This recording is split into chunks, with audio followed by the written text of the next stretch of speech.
Hey, it's T. I'm one of the geniuses at Ask Zylor. So let's just get started with the live session. So these are questions that students have sent in and then we'll be answering. So if you have questions as well, so please send them in. We'll be happy to work them out and tell you how to do them. So the first question sent in was asking us, is a grade 9 question. It's dealing with the slope y-intercept, x-intercept. So it's saying find the x-intercept. Find the x-intercept and the y-intercept and the slope of the equation 2x plus 3y is equal to 6. So for this question, what we're going to do is understand where the x and y-intercept take place. So if we look at a graph, my x-intercept always takes place on my x-axis, so my y value is always going to be 0. And for my y-intercept, it's going to take place on the y-axis, so my x value is always going to be 0. So to find my x-intercept, for this equation, I'm going to substitute y as 0 and find what my x value is. So I'm going to go ahead and basically isolate for 2x is equal to 6, so my x is equal to 3. So this is my x-intercept.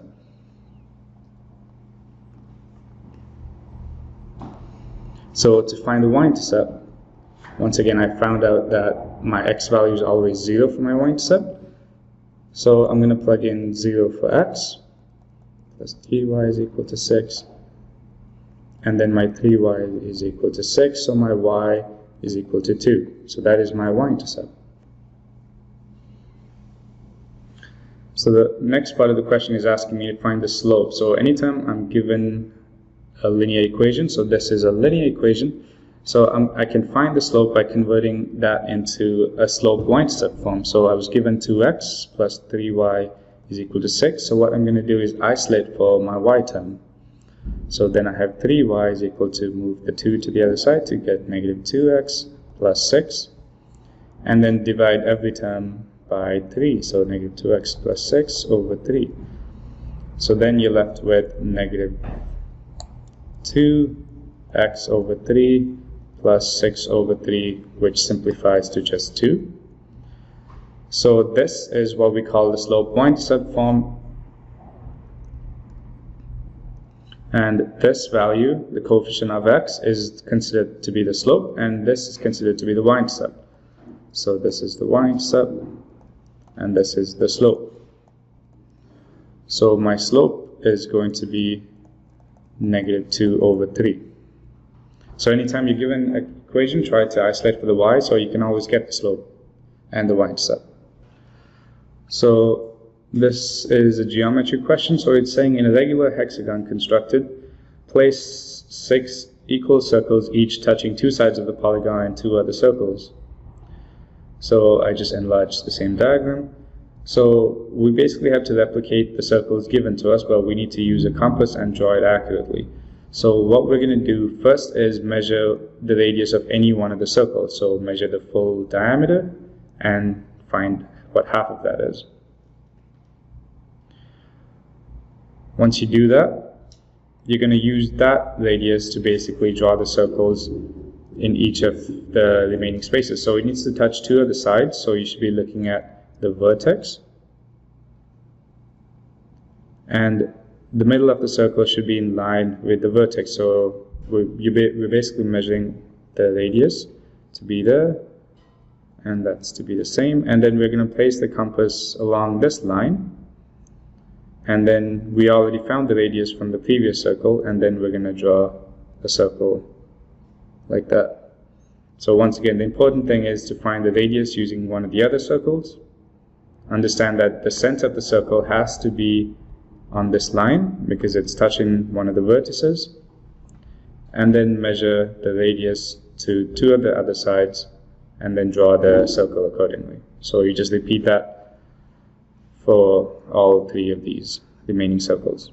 So we're going to move on to the next question, which is dealing with finding the domain and range for 2 equations. So the first equation is a quadratic, so it's in the vertex form, so it's negative 3x plus 2 squared minus 7. So my vertex I can get from that, so my vertex is going to be negative 2 and negative 7. And I also know, because of my leading coefficient, I know my function is going to open downwards because of this negative value. So it's opening down, and then I have a vertex of -2 and -7. So the rough sketch for this is going to be -2, -7. Let's pretend that's that. And it's going to open downwards. So this is going to be my function. So if I'm looking for my domain and range, my domain is going to be what are my x values for this function, and there's no restrictions for that. My x values can be any real function. My range, however, is talking about my y values. So my y values do have a restriction because I can't go above this vertex. So my y values are only going to be less than or equal to -2, which is my vertex.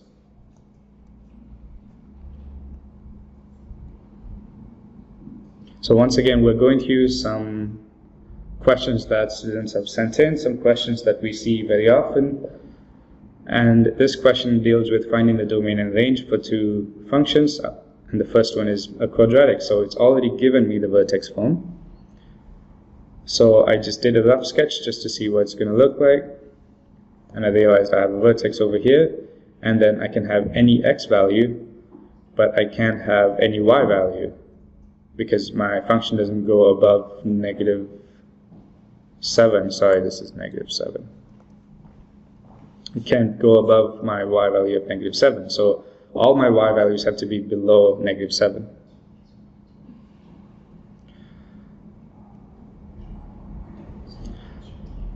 So this is my domain, this is my range. So for the next one, I have an equation of y equals 2x plus 4.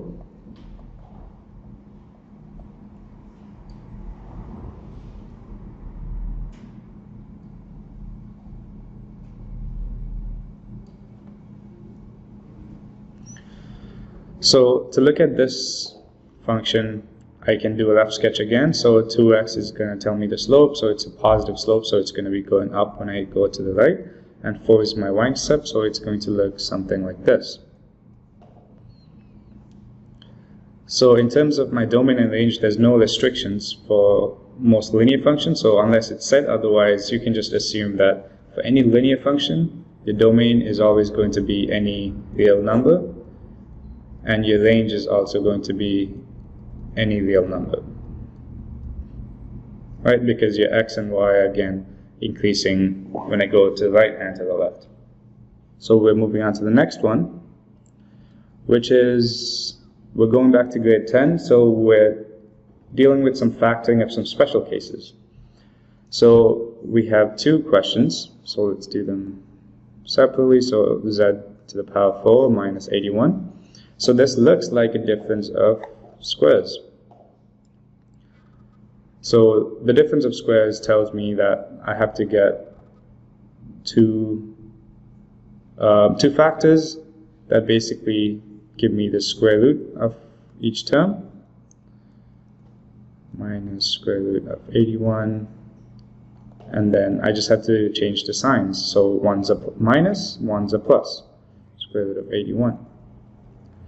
Right, so the square root of z to the power 4 is going to be z to the power 2, minus square root of 81 is going to be 9. And it's going to be the same for the other one, but my sign changes to plus from minus. But I'm not done yet, because this looks like another difference of squares. So I can basically keep going.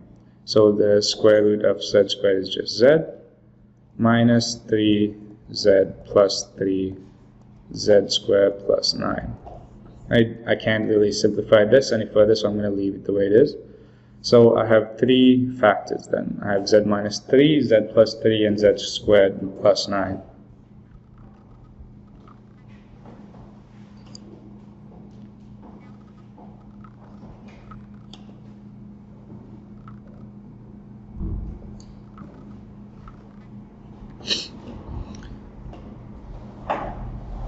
Okay, and the next question is x squared plus 12x plus 36.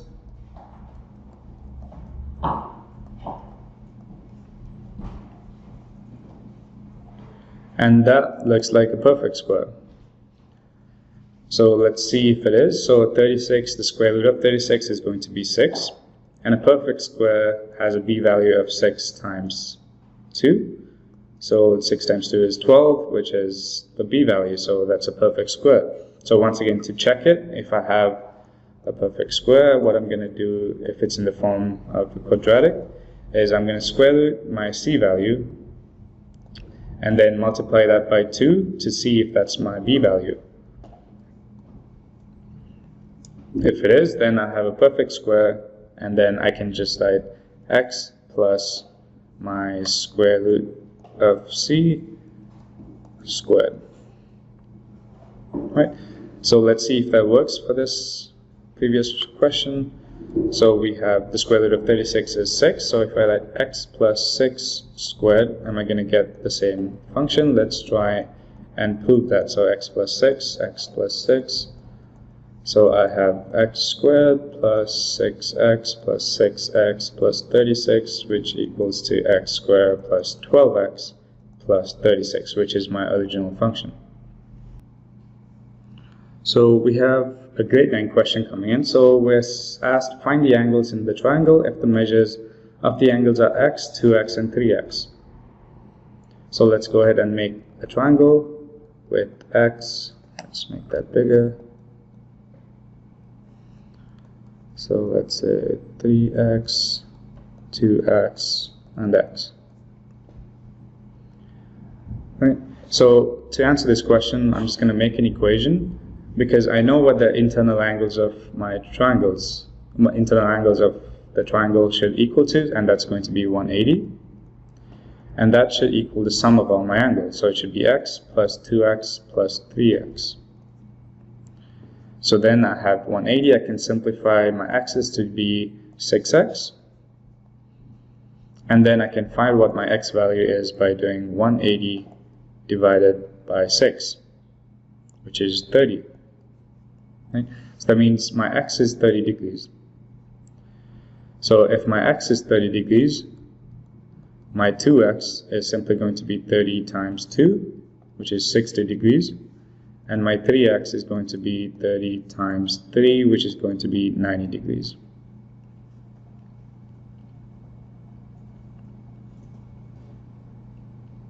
Right? So how I did that was I knew the internal angles of a triangle should add up to 180 degrees. And then I said that should equal to the sum of my x, 2x, and 3x. And then I solved for what my x value is, which was 30, and then I basically applied it to my 2x and my 3x.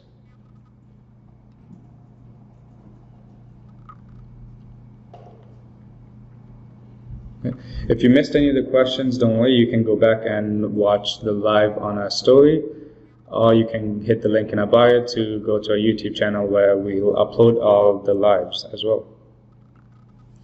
So we'll do part B of this question. So B is saying the three angles are x minus 10, x, and x plus 10. So we'll write that. So I know, again, the sum of the angles are 180.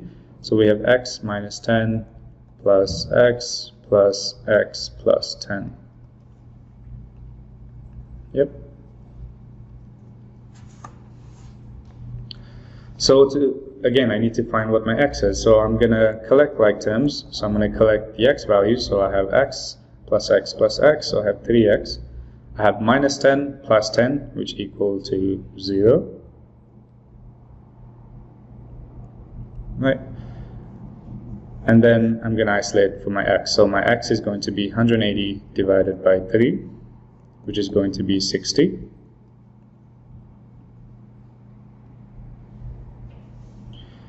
And then I know what my x is. It's going to be 60. What's x minus 10?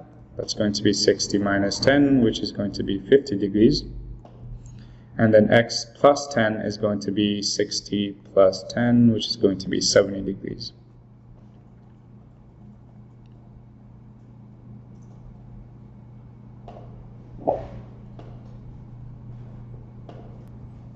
So this question is saying determine the point of intersection, if any, if it exists, for the following equation appliance. So this is a grade 12 calculus and vectors question.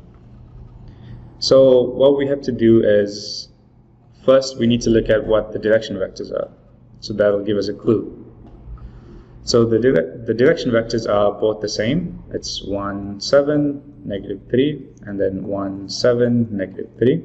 So that tells me the two lines are going to be parallel. So if the two lines are parallel, there's going to be two possibilities. It's either there's going to be no intersections or there's going to be infinite solutions. The infinite solutions happen if the lines are on top of each other, or in other words, they're the exact same line. So what I'm going to do is I need to check if it's either infinite solutions or no solutions. So what I can do is I'm going to make my first equation into a parametric equation. So I have x is equal to 1 plus s, y is equal to 5 plus 7s, and z is equal to negative 2 minus 3s. Then I'm going to take the point in the second line and plug it into the set of parametric equations and see if my parameter is going to be the same. If my parameter is going to be the same, that means this point exists in the first line. If my parameters are different, that means my point doesn't exist in the first line. That means the two lines are just parallel, they're not coincident. So let's go ahead and do that. So my point is negative 3, negative 23, and 10. So I'm going to plug in negative 3 for my x parameter equation. So that's going to solve to negative 4. And then I'm going to plug in negative 23 for my y equation, 5 plus 7s. So then s is going to be negative 28 over 7, which should be negative 4 as well. And then for my z equation, I'm going to plug in 10. So 10 is equal to negative 2 minus 3s. So I have s is equal to 12 over negative 3, which is negative 4 as well. So my s, which is my parameter, is the same for my x, y, and z. What that tells me is that the two lines are not just parallel, they're coincident, meaning they're the exact same line. Because I checked by plugging in the second point into my first point, and that tells me that the two lines are coincident. So the next question we're going to do is a trig identity question. So we're asked to prove this identity. So what we're going to deal with first is the left side. So let's say the left side. So the left side is tan theta plus 1 over tan theta. Right? So I know my tan theta is equal to sine over cos.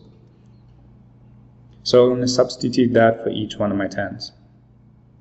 So I have sine theta over cos theta plus 1 over sine theta over cos theta.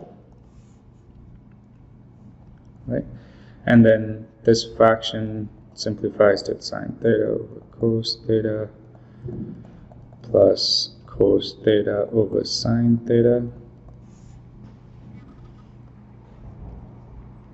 And then I'm going to try and use the common denominator. So I have cos theta and sine theta, so I'm just going to multiply this side by sine theta and this side by cos theta. Right?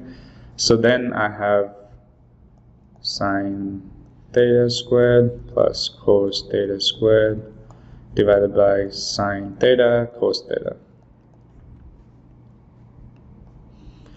And I know sine squared plus cos squared is an identity, which gives me 1. So the entire numerator just simplifies to 1. So I have 1 over sine theta cos theta, which is the same as my right side, if I can go back and check, which is 1 over sine theta cos theta.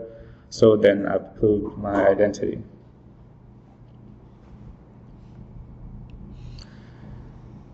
So the steps for solving trig identities are always very straightforward. We try to pick the more complicated side and we try to evaluate that and simplify it as much as possible. If we have tan, we try to simplify that in terms of sine and cos. So that's what we did here.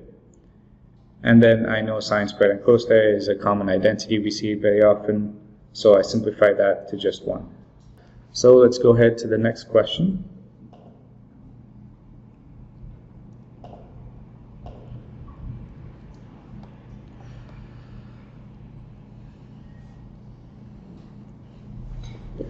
So this question is asking me to simplify this expression. So we're getting into exponents and exponential functions, but before we get into that, we're going to evaluate some exponential algebraic equations. So let me rewrite this: 49 m to the power 6 n to the power 4, and it's got a power of 0.5. So whenever you have powers with decimals, you try to convert them into fractions because they're more easily readable. So if it's 0.5, I'm going to write 1 over 2. I'm going to do the same thing for the other bracket, 16m8, and 4.25 can be simplified to 1 over 4.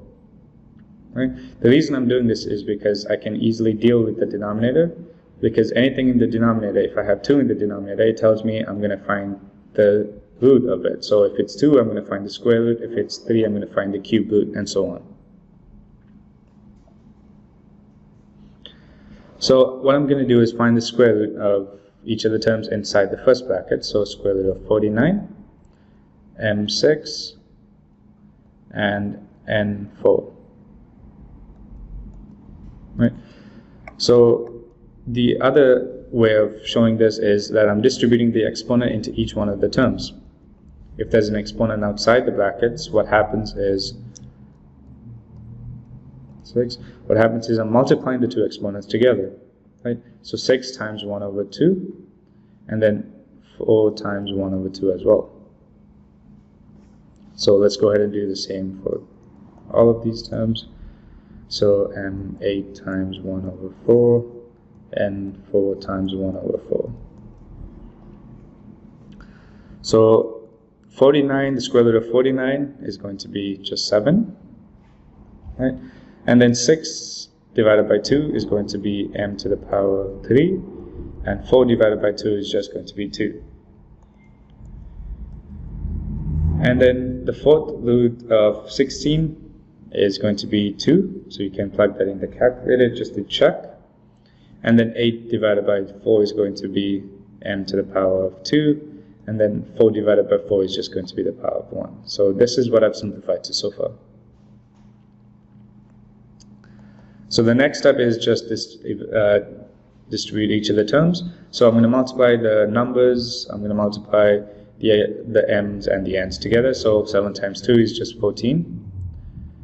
And then m's, I have 3 and 2. So when I'm multiplying exponents, what I'm going to do is add them. So 3 plus 2 is going to be 5. And then n, I have exponents of 2 and 1. I'm going to add them to give me 3. So I've simplified the expression to 14 m to the power 5 n to the power 3. So let's move on to the next question. So we're going to jump to an intersection of planes question. So we're trying to solve the system of planes where do all the 3 planes intersect each other, if any. So we're given the planes in terms of a Cartesian equation. So that's helpful because first thing we can do is see if any of the planes are parallel by looking at the normals. So I have an equation 1, 2, and 3. So the normal for 1 is going to be 2, negative 2, and 1. Equation for 2 is going to be 1, 1, and 1. Equation for 3 is going to be negative 3, negative 1, and 3. So looking at the normals, I see that none of them are similar, or they're not going to be scalar multiples of each other, so I can conclude that none of them are going to be parallel. So when I do elimination, I'll confirm that, but for now I'm going to go ahead and start the elimination. So when I have an intersection of planes, I have to do double elimination. That means I have to eliminate an x and a y, or any of the 2 variables. I'm going to pick x and y just for ease. Right, so I'm going to rearrange these equations to give me the coefficient of x of 1 first. 2x plus y plus z is equal to -1, 3x minus y plus 3z is equal to 3.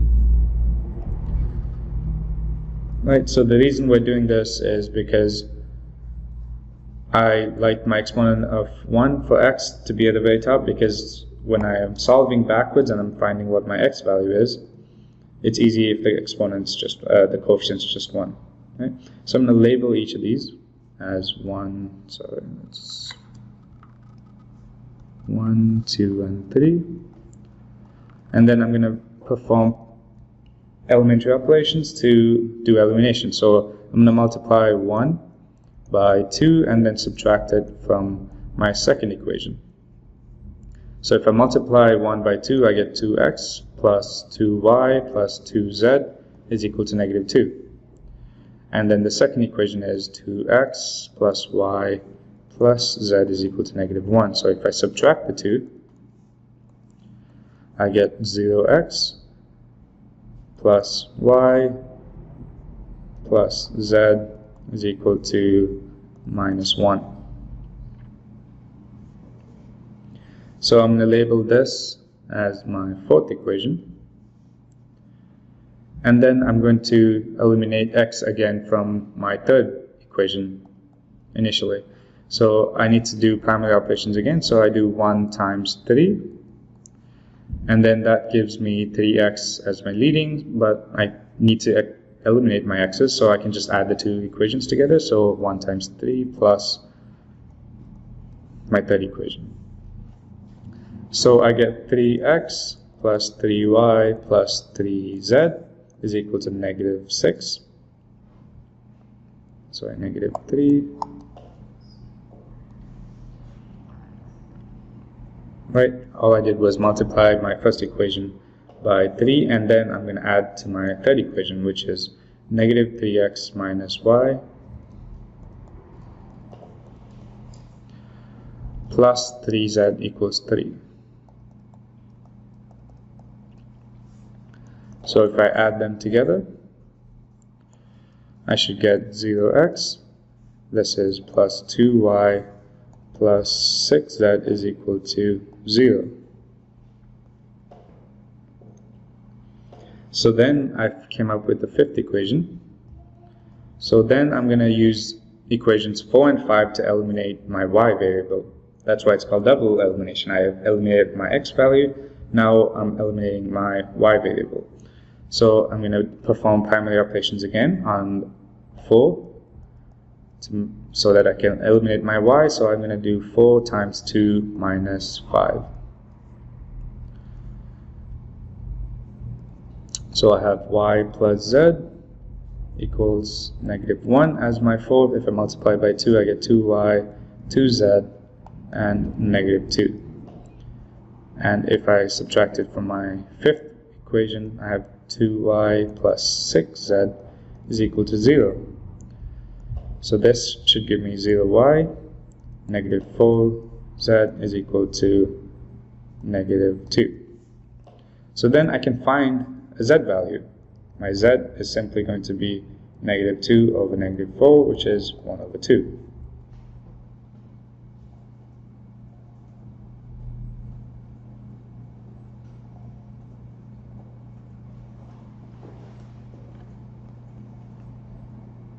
Right. So I found a value for my z. That tells me that there's going to be a point of intersection. There's not going to be a line of intersection, and there's not going to be a possibility that they're not going to intersect. Right? So the other possibilities that could have happened is if I got 0z is equal to 0, or if 0z is equal to some number, let's call it a. So if any of these two cases happened, this would tell me that there's infinite solutions. So that means there's going to be a line of intersection. If this case were to happen, that would tell me there were no possible solutions. So the planes are not going to intersect. The three planes are not going to intersect.